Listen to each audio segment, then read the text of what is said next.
like school bus flat nose.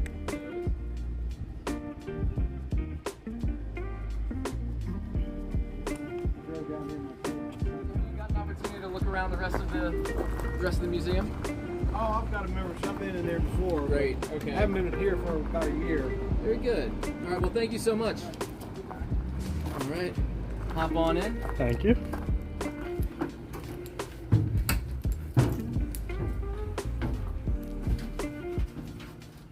All right. So as mentioned, the first notable thing about this passenger car is that it's almost a locomotive on its own right. We have all of the controls on the side here. These are the controls, right? These are all the controls here. Yep. As you can see, the sander no longer works and these have been removed. That's because Amtrak took off any of the controls later down the line. Some picture. Right?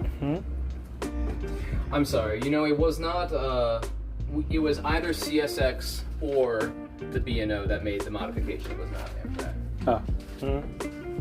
So are you familiar of a story called, or of a RDC car called the Black Beetle? No. So the Black Beetle was an RDC similar to this, not exactly like this, that was owned by the New York Central Railroad.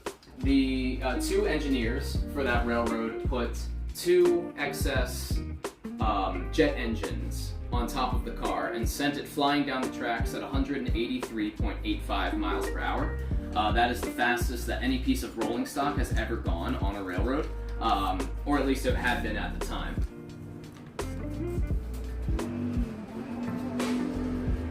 What you're seeing here are the sterilized water containers. And as stated, we're standing inside the storage compartment. So if you were a standard passenger, you wouldn't be coming through this way. This would only be an entrance for those who are working for the railroad.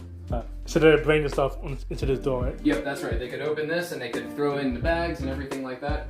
And it's actually quite a bit of space, as you can see, especially for the number of passengers that it holds. It holds 48 passengers in each section. If we come through here,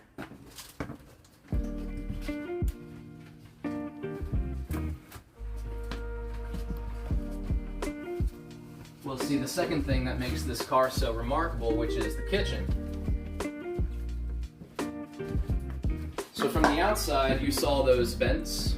Yeah. That was all for the heat in the kitchen. This is an oil stove, full service kitchen. And in fact, it worked pretty recently, relatively speaking. This was actually used by the B&O Railroad Museum as its cafe car for our visitors for a little while before we opened up the cafe that we have today.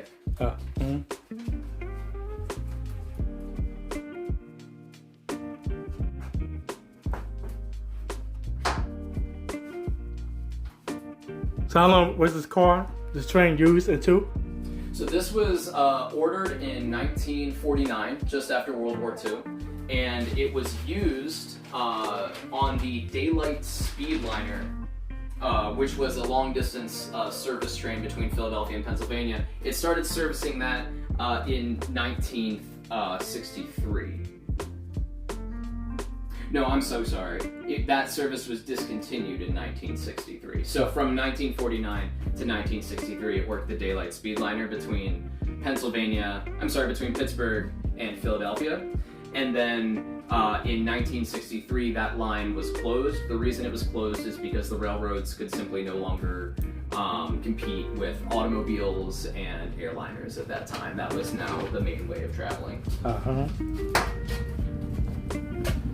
So here we are entering the third and fourth parts of the car. So of all of the RDCs ever made and ordered by the B&O, many were made, but only 10 were ordered by the B&O. But of all of those, only 2 were modified by B&O engineers to have this exact configuration, this 4-part combine configuration that you see here. So here would have been the 24-person dining section.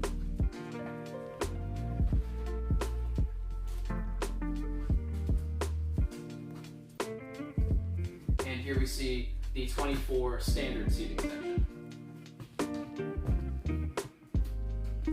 So would they have like multiple cars like this, or would it be like one? They could have like had this? multiple cars. So what happened was after the Daylight Speedliner closed, this and its siblings were transferred to a secondary passenger line, and then it was eventually in 1980. It was acquired by Amtrak. Now we're not sure exactly when it was modified. It was somewhere in that late period for the car. Now, before it was modified so that the engines were taken off, this could have pulled 2 or maybe even 3 RDCs such as itself. So you could have had a train of like 4 RDCs like that, but when they took out the engine and took away the sandbox, that's when they started hooking it up to a locomotive, and it could be part of a larger train at that point. Yeah. But at any point you could have also hooked maybe, say, all 10 of these to a locomotive while they still had their engines and pulled them that way. Yeah.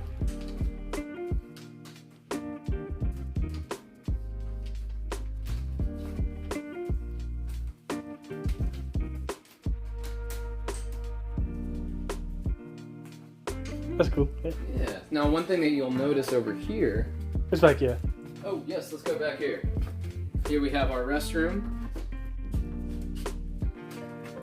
Unfortunately, no longer in working order. That's the inside. Let's see.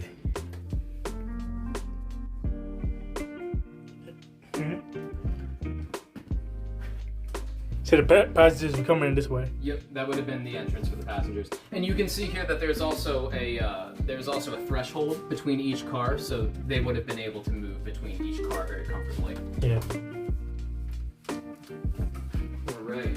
One last thing I'd like to point out is for all of the strengths of the design to this car, there's also some disadvantages. And we see the main disadvantage in the floor here. So we can see the floor is very beat up. This table is warped here. The reason for that is water damage. The reason we see water damage is because this car was only designed to drain water from the roof when it was moving. The water would go off the roof and down the windows. When it's stuck at in place for too long, then the draining becomes unpredictable. The other day when we had that really big rain, I came in here and saw a couple drops down here. So for all of its strong designs, of course, it has to have a flaw or two. Yeah.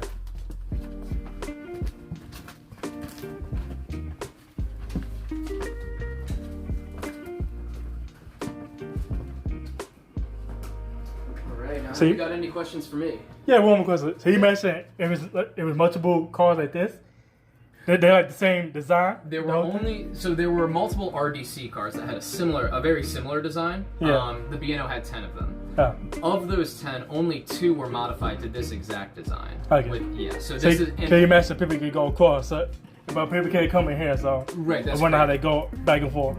Oh, between the cars. Yeah. So this one would have been in the front, Okay. and the one back there would not have had this sort of section. Oh. Right. So they would have been able to move comfortably that way, Okay. or entered other passenger cars that were not RDCs. Yeah. That would have been possible as well. Okay. Hey. Have you come to our other unlocked programs? That's my first one. Oh, you should come back every month. It's great. If Yeah. you have a membership, you can come back for free every time. Yeah. We do this on the second Wednesday of every month, and then the following Saturday and Sunday. Okay. So when is the next one? Is the sleeper car the next one? The next one is. Let me look on the schedule here. I think the sleeper car's the next one. You That's might be right about that. yeah. The Dreamland, right? Yeah. I think you might be right.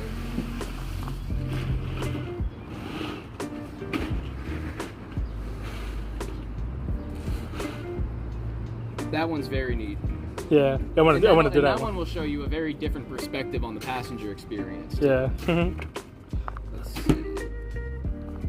So the next one is the C1775 wooden caboose Okay. that we have in the roundhouse, and then the sleeper car will be the month after that. Okay. Yep, so that will be, So July, caboose, August, sleeper car. Okay. Awesome. So I'll probably come back August, see the sleeper cars. Absolutely And should. then I'm going to see the train the little train layouts. Oh, yeah. Yeah. Cause I don't have time. So Yeah, I don't have time to see them today. I mean, I might, but I'm gonna come back. We're always here. We're open every day. Yeah.